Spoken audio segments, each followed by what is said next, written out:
Hello बच्चों, let us read this question. So the question says from the velocity time graph given below. तो नीचे जो velocity और time के बीच में ग्राफ दिया गया है for a body projected vertically upward, और जो बॉडी है वो हमारा वर्टिकली अपवर्ड यानी कि ग्राउंड से ऊपर की तरफ हम बॉडी को थ्रो कर रहे हैं। तो हमें पार्ट ए में क्या फाइंड आउट करना है? Find the velocity of projection. तो कितने वेलोसिटी के साथ हमने उसको थ्रो किया वो फाइंड आउट करना है। Maximum height attend by the body, तो कितना हाइट तक बॉडी हमारा जाएगा वो भी हमें फाइंड आउट करके दिखाना है यहाँ पे। तो इस क्वेश्चन को सॉल्व करने के लिए जो हमारा की कॉन्सेप्ट होगा ये है हमारा equation of motion.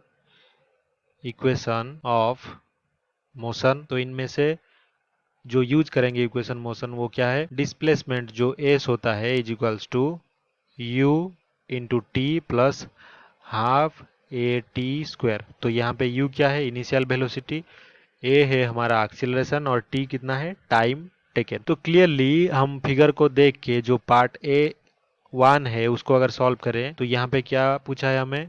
Velocity of projection.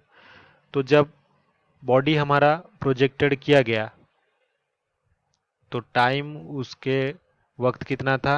0 second. और हम यहाँ पे अगर फिगर को देखें from the given graph at time is equals to 0 second, velocity कितना है?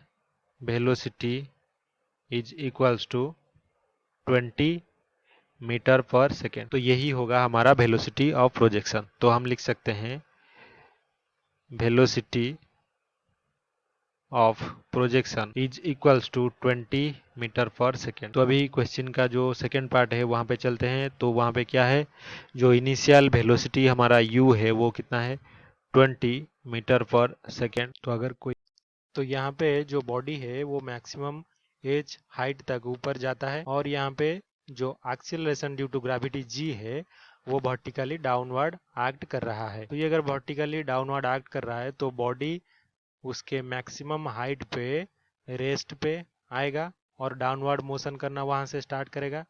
तो हम लिख सकते हैं कि जो v है वो इज इक्वल्स टू 0 होगा एट मैक्सिमम हाइट, और जो s यानी कि डिस्प्लेसमेंट होगा वो h के बराबर होगा। और ये भी लिख सकते हैं कि फ्रॉम ग्राफ, तो ग्राफ को देखते हुए हम ये लिख सकते हैं कि जब वेलोसिटी 0 है तो टाइम हमारा 2 सेकेंड हुआ है, तो t की जगह पे 2 सेकेंड लिख सकते हैं हम। और जो g है यानी कि -g, क्योंकि डाउनवर्ड एक्ट कर रहा है एक्सीलरेशन, इज इक्वल्स टू होगा हमारा a। तो u t plus half A T square जो है s का इक्वेशन, तो वहां पे हम लिख सकते हैं कि s is equals to maximum height. तो ये जो मैक्सिमम हाइट होगा इज इक्वल्स टू u यानी कि इनिशियल वेलोसिटी 20 इंटू टाइम कितना है? 2 सेकेंड, तो 2 और माइनस हाफ g की जगह पे हम पुट करेंगे 10 मीटर पर second square into time period कितना है? 2 और उसका स्क्वायर। तो यहाँ पे क्या होगा? जो 2 है वो कैंसिल हो जाएगा और जो बचा है उसको अगर हम सिंप्लीफाई करें तो ये हो जाएगा 20 मीटर। तो अभी जो पहला सॉल्यूशन हमारा होगा पहले ऑप्शन का वेलोसिटी ऑफ प्रोजेक्शन वो कितना होगा? 20 मीटर पर सेकेंड। और जो दूसरे ऑप्शन है उसका आंसर क्या होगा? मैक्सिमम हाइट जो है 20 मीटर तक हमारा बॉडी जाएगा। I hope you have understood this well. Best of luck.